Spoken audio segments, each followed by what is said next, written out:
So yada sister Sandy be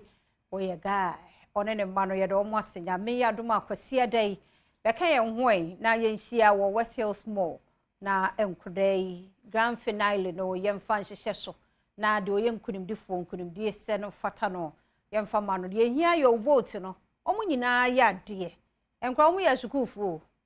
na dabe na nwom ne yade ma wo mo mutime wi ni nyina gu wo mutirim eto no finchim omo ya de omo nyina ye heroes nyame anim ne omo ya de temeso ma vote no ensu man kwada no sebe ya de watoa ma ne dodo no ne modern bon so kwa anim no sebe tie bi ono ne bedi nkudim omo anya ne sa ne enhia nyame ya Adom Afisem da ewo West Hills Mall ene efiada Kelmed Pharmaceuticals Limited for abekayen senne eno bedi nkomo onura hodo wa adwama so na yakasa de afa ho eye BC 56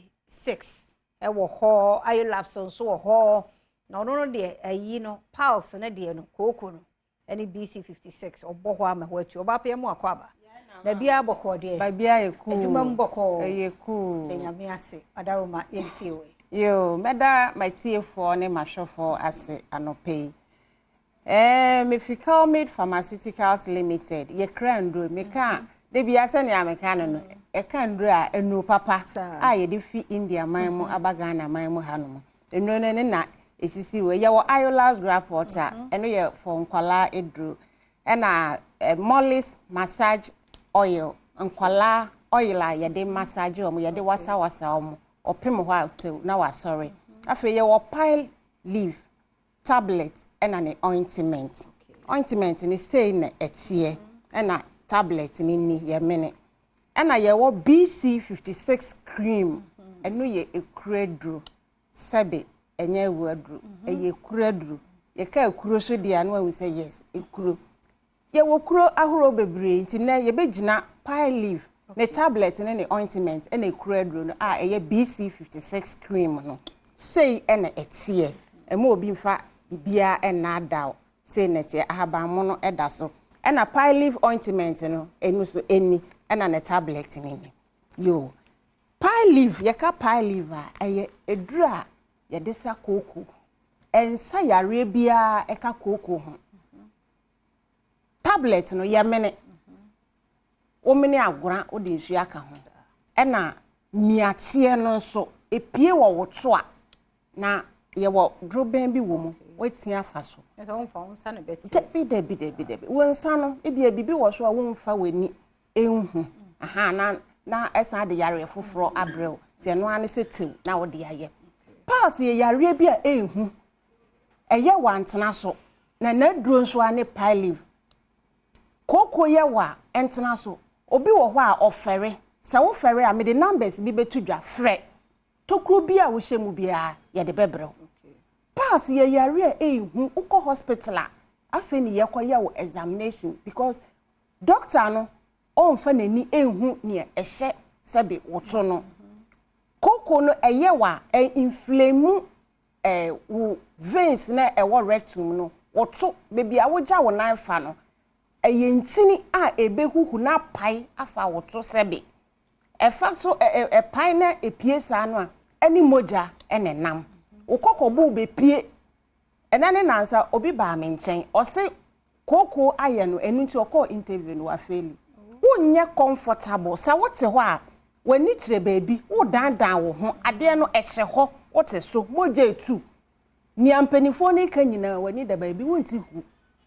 ena adwuma ya de ni afre interview se bra adwuma koko nti wakwa akofeli samre na twam pile leaf ne tablet ne ointment aba kona ko pebi koko be ma moja tu wo be ye pale wo be ye hoya bronika sepe wo be ye hoya wo moja nyina besa na me ye di bia kwesi wo so wuti anya yi a wo be kono e bia wo moja type ne ye nya bi ma na ye de wo sene na so adaka boy de jai kona ko pe pile leaf tablet ene ne ointment na no enya nwono wo eno ani wunsuo ade e tiri ni se wo beto na wo de akoto ho a wo no ende enya adwuma na mmom wo nya mene to wo yemu nko ade a wonno ya na wa start hu nsenkyere ne enkrofo di adanse koko aduro bi anka dam eno ani pile leaf tablet ne ointment ma obi anfa bibia na ada sei na tie sei nya we atwam obi afre wa mfi no afa ye kɔ BC56 anti pine leaf ni we ni yenumbom ayantafo we eye miate okay ointment eno no na wo de befa woto no na amoa no ye wo bibi epie wo ho no ma efa ne palmax wo de kan ebe moa no moje biara etu no tew na moja no astop ebetwa empie bio na emoa eno ano no asembia no afa ne eduadua wo mu no ebeyi ni nyinara eno ye bra wo nom no na ne wo wo yemu ni nyina ebekunu na ku abonten de no to aye ntomienu no tomienu no se wo ho soso a na wa top tablet no na wa start mene afa wo ho be soso a na wo onye den wo pharmacy biara wuramu honom na wo se me pepper leaf Kelmed de no eno na me pe se wa ma wo a punanichie na kwa wo ba bi enye ni odi be ma wo bia enye adwuma hu we ya ene pulse drona aba a ye di ho adanse ye firi honom a ye ko ekuro de no so maami se ne etie ye mfa ntwi ye si ekuro se ekuro atu ewo ba biara me pa mocho mo a mo hwe wo nua bi atukuro siesi ekura kona kopa bi entena ho ebinim wo nkurasi ba bi a mete he nyina akra ne ye frɛ me call ye no esesi me de be mane card abrew minim ne ekuro eye amanfo wo oman yi mu ha asoya ye ho na me wo engine room ho na me wo minim ne ekuro ye nkrofo nti kona kopa BC56 cream eye nhaban ma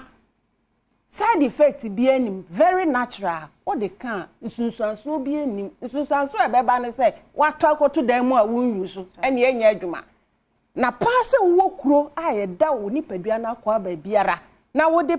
BC56 ade aka no what mena na aka what ebeyi na fri hodokodoko na niema ye de ne danso ne say bebre wo ho a omo na osie niema ye de ne danso ne se eyen habanma side effect bie ni ho wo de kanso a esama bonus bonus ne se ebe wai ekuro nani atwetwe nsuo ni nyina afiri ho afe na emoa enya wetwa umpe we na opentokwa ene sika ho ayeden enya afe na kuro yi ebeja wetwa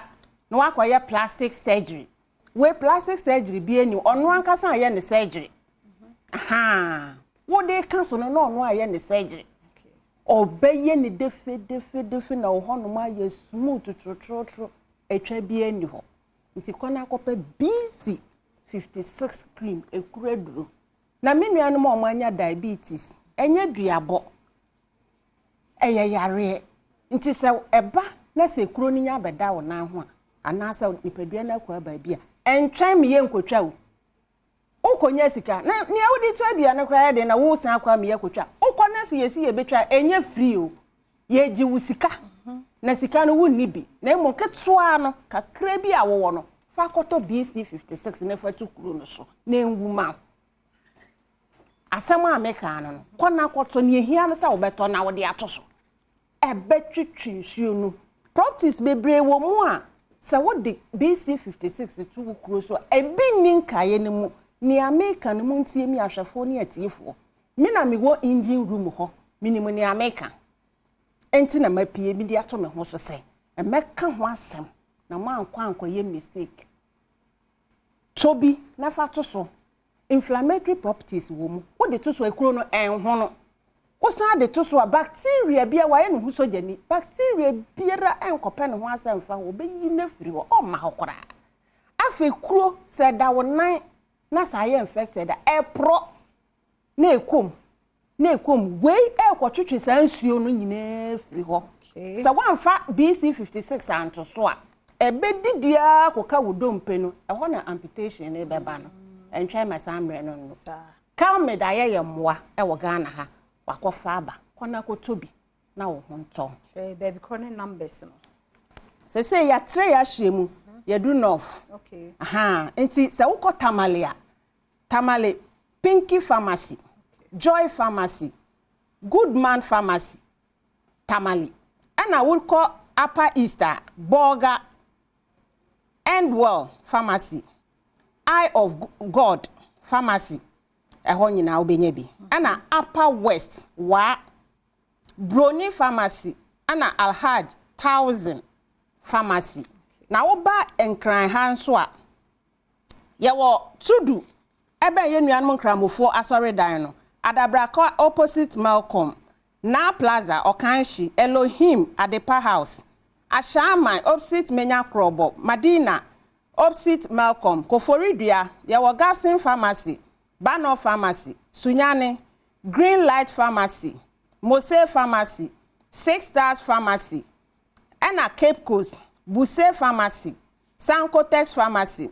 Pena Herbal Shop Ena Ashin Pharmacy Kumase Costa Pharmacy Freddie Men's Pharmacy Ena Obuase Smart Herbal Shop Okoho nyina obenye bi ena omanmu pharmacy bia powura ho nenya bi afemi de number si tuja fa na frɛ obenye bi 055 266 7712 ena ba kon so ne 059 855 3075 That say papa it's be strong niema ya boss way